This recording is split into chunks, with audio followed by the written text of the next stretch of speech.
Maqaa Gooftaa Yesuus Kiristoosiin akkam jirtanii? Ani hojjetaa Wangeelaa Jaaradha. Har'as immoo Waaqayyoon carraa nuu laatee dubbii sagalee Waaqayyoo keessaa akka waliin hirmaannu. Waaqayyoon carraa nuu laateera. Kan hundumaaf Waaqayyoon guddifnee galateeffanna. Seera uumamaa boqonnaa 37 lakkoofsa 25 eegalee macaafa qulqulluu keessaa iddoo tokko dubbiseetan Waaqayyoon akka nu barsiisu kadhannee kallattiidhaan gara dubbii sagalee Waaqayyoo dhannaa akka jedha. Ergasii obboloonni Yoosef buddeena nyaachuudhaaf hin ta'an.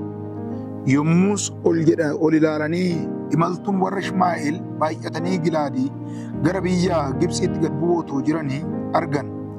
Gaalota isaanitti urgooftuu haphee dibataa fi qumbii fe'anii turan. Kana booddee Yihuudaan obboloota isaatiin nu obboleessa keenya ajjeefnee dhiiga isaa dhoksuun bu'aa maalii qaba? Koottaa nu warra Ishmaa'eel kanatti isa hin gurgurra. Inni obboleessa keenya foon keenyas waan ta'eef harka keenya waan hamaa isa irratti hin hojjennu jedhu. Obboloonni isaas isaaf hin dhaga'anii warri Ishmaa'eel maanguddooti Miidiyaan dhufanii hin darbu turanii obboloonni isaa Yoosefin ol harkisanii boolicha keessaa baasanii meetii ija 20 warra Ishmaa'eelitti gurguran. Isaan immoo Yoosef biyya Gibxiitti hin geessan jedheeti ittuma fufaa gadi jennee Waaqayyoon kadhanneeti kallattiidhaan barumsa keenyatti dabarra. Yaa Waaqayyo Gooftaa keenya maqaa Gooftaa keenya maqaa Yesuus Kiristoosiin galanni guddaan siif haa ta'u. Yaa Waaqayyo carraa nuu laattee har'as immoo dubbii keessa jiraataa saboolla keessaa nama baasu sana nama jiraachisu sana nama dhaabu akka waliin hirmaanu akka kana dhageenya akka dubbadhus carraa kana waan nuu laatteef ammas Waaqarratti galanni guddaan siif haa ta'u. Jedheetas kadhadhaa dubbii kana sadhagahuufis sadubbatu kanaafis ayyaana kee baay'isuun sadhageenyi immoo ittiin jiraachuu akka dandeenyu nu gargaaruun fedhaaf jaalala kee naaf haa ta'u. Hundumaafuu galanni siif haa ta'u. Maqaa dhala kee maqaa Yesuusiin. Ameen. Egaa seenaa mucaa kanaa seenaa Yoosef boqonnaa 37 seera uumamaa boqonnaa 37 kanarraa kaasnee hamma seera uumamaa boqonnaa 50tti waa'ee maatii kanaa ilaalla. Waa'ee mucaa kanaa waa'ee maatii Israa'el kana irra deddeebinee ilaalla. Mata duree akkas jedhuun dubbii sagalee Waaqayyoo kana waliin hirmaanna. Kakuun singatu jennee wajjin hirmaanna. Egaa baroota keessatti namni nama gatuu danda'a, namni nama dhiisuu danda'a, haalli nama gatuu danda'a, barattee gatamuu dandeessaa, hojjettee gatamuu dandeessaa, daldaltee gatamuu dandeessaa. Dhugaa macaafni qulqulluun kun jedhu garuu kakuun yoomiyyuu nama hin gatu. Kutaa kana keessatti dhala isaa kan ta'e, boloota isaa kan ta'een namni kun hin gatame, boollatti gadi darbatame. Sababii maaliitiif yoo jettan mucaan kun gara oliititti abjuu ajjoote kakuu tokko Waaqayyo wajjin hin qabatu. Kakuun kunis boru. Mucaan kun akka barbaadamu boru. Jarri kun dhaqanii akka isa barbaadan akka isaaf gugguufan kan dubbatu yoo ta'u aariidhaan hinaaffaadhaan irratti ka'anii jedhu. Hinaaffaadhaan irratti ka'anii raawwataniiti gaafa abbaan dhaqitu boloota kee ilaali jedhuun isaan boollatti gatan. Kakuun garuu wajjiniin ture. Yoosef inni jalqabaa maal ta'e onaan jettan akka kosiititti gadi gatame, akka kosiititti gadi darbatame. Maaltu boollatti gadi naqama? Boollatti kan gadi gatamu wanta fayyinneedha. Boollatti kan gadi darbatamu wanta kosii ta'edha. Yoosef obboloota isaa gidduutti nama maa'ii hin baafne ta'e, nama dhimma hin baafne ta'e akkasitti gadi gatame. Har'a namni dubbii kana dhageessu sittani maana dhagaye gadi gatamuu dandeessa. Namni si tuffachuu danda'a. Waan garagaraa keessa jiraachuu dandeessa. Kakuu Waaqayyo siif qabu garuu Waaqayyo harka isaatis qabee jennaan sin gatu, sin buusu. Asuma seera uumamaa boqonnaa 28 lakkoofsa 15 irratti maal jedha macaafni qulqulluun Yaaqoobitti mul'atee raawwatetti yaa Yaaqoob wanta sitti dubbadde hamma siif raawwadhutti sin gatu, sin buusu. Harki namaa nama gatuu danda'a. Harki firaa nama gatuu danda'a. Harki hiriyaa nama gatuu danda'a. Harki Waaqayyoo inni ganama nu akkati sun garuu raawwatee nu gatu. Kanaaf ni jalqabaa akka kosiititti gadi gatame. Akkan dura jedhe kan boollatti gatamu kosiidha. Kan boollatti gatamu wanta maa'ii hin baafnedha. Kan boollatti gatamu wanta fooliin hin tolledha. Namni kun nama ta'ee raawwate otoo kakuu baatu, otoo dibata baatu, otoo furmaata baatu, otoo addunyaa kanaaf ta'uu malu, otoo guutummaa biyya Gibxiitiif ta'uu malu gadi gatame. Akka kosiititti gatame akka mootitti barbaadame. Akka kosiititti gadi gatame akka mootitti immoo hin barbaadame. Galanni Waaqayyoo dhafaa ta'u. Inni lammaffaan akka meeshaatti gurgurame. Yoosef wanti inni irra ga'e keessa akka meeshaatti gurgurame. Ilaala al tokko tokko wanta nuti itti fayyadamne meeshaatti itti fayyadamne baafnee gurgurra. Baafnee kennina. Yoosef akkas ta'e baasanii gurguran. Abbaa isaa harkaa baasanii gurguran. Galanni bara baraan isaaf haa ta'u. Akka meeshaatti gurguramee akka warqeetitti immoo barbaaddan. Boqonnaawwan itti aanan keessatti kan argan. Akka meeshaatti gurgurame akka warqee akka diyaamandii akka albuuda itti deebi'ee barbaaddan. Akkasas hin jedha namni moggaatti si baasuu danda'a. Haalli moggaatti si baasuu danda'a. Wanti keessa jirtu moggaatti si baasuu danda'a. Macaafni qulqulluun kun garuu akka dhugaanuu ba'utti akka nuti dubbatutti. Inni sin ganne, inni sin dhiibne, Waaqayyoon garuu yoomiyyuu si wajjin jira. Yoosef erga gurguramee mana mootii Fara'oonitti warra Fara'oo warra Gibxii keessatti illee wantoonni akkas akkasii kun irra ga'eera mana hidhaatti gadi darbatameera mucaan kun. Akkam ta'e akka yakkamaa ta'e jireenya Yoosef keessatti akka kosiitti ta'e ka meeshaatti ta'e ka yakkamaa ta'e nama yakka dalagate boodarra garuu nama furmaataa ta'e barbaadame. Adeemsa kana keessatti macaafni qulqulluun akka nutti dubbatutti Waaqayyoon garuu Yoosef wajjin ture jedhe. Jarri gurguranii galan. Obboloonni gurguranii galan.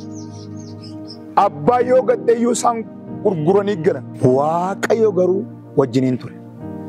Kakuu sin gatu. Kakuun lafaatti gadi buutetti si wajjin bu'a. Guyyaa tokko garuu achi ol si kaasa. Kakuun waan sitti fakkaachuu danda'a.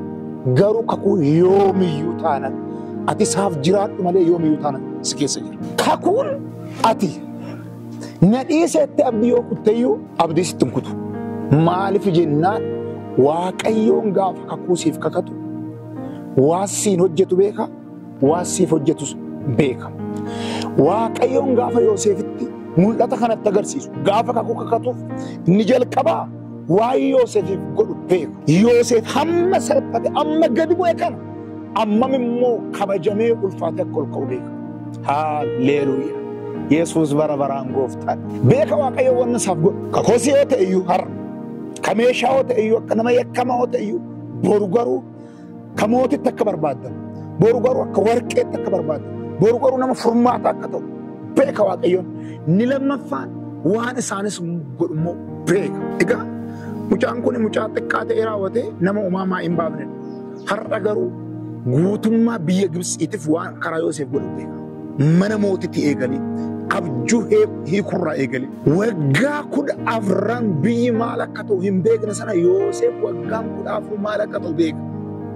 Kanarraa kan ka'e Yoosef nama furmaatati. Kana qofa miti warra isa gurgura sanaaf maal akka godhu beeka. Du'a oolche bara beelaa sanitti lubbuu oolche isaan lubbuu ajjeesuudhaaf kan gadi gatan inni garuu lubbuu oolche. Noo jedheen hin gaddinaa jedheen obboloota hin gaddinaa. Waaqayyoon lubbuu keessan oolchuudhaaf jedhee dursee anaan gara Gibxiitti gadi erge. Haalleluuyaa. Isaan achitti biraa galanii kakuun garuu wajjin gadi. Isaan gurguranii deemanii Waaqayyoon garuu isa wajjiniin ture. Buleessa koo buleetti koo namoonni miidiyaa kan dhaggeeffatan dhagaa qixa kamuu jiraadha. Waaqayyoon kakuu isa siif kakate sana hin irraanfatu hin dagatu. Kanaaf kakuu sin dhiisu. Namni si haa dhiisu, maatis si haa dhiisu, haalli si haa dhiisu, kamuu moggaatti si haa dhiisu. Kakuun bara ijoollummaa garuu sin dhiisu. Sin gatu kakuun. Galanni bara baraan Yesuusiif haa ta'u.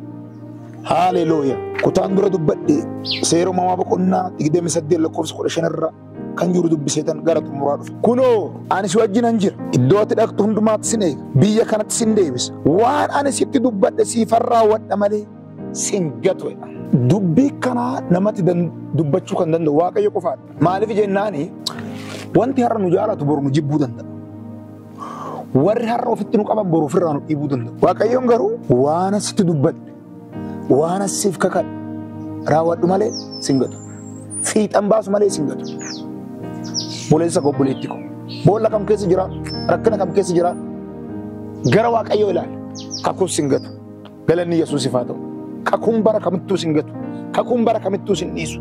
Yoosef hin dhiifamu. Otoo dhiifame ta'e otoo irraanfatame ta'e Yoosef otoo dhiifame ta'e silaa boolla keessatti gatama.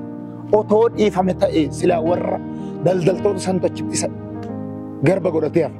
Otoo dhiifama ta'e mana hidhaatti dhiifama. Otoo dhiifama ta'e Gibsi keessatti salphatee hafa. Bara baraan galanni Yesuusiif haa ta'u.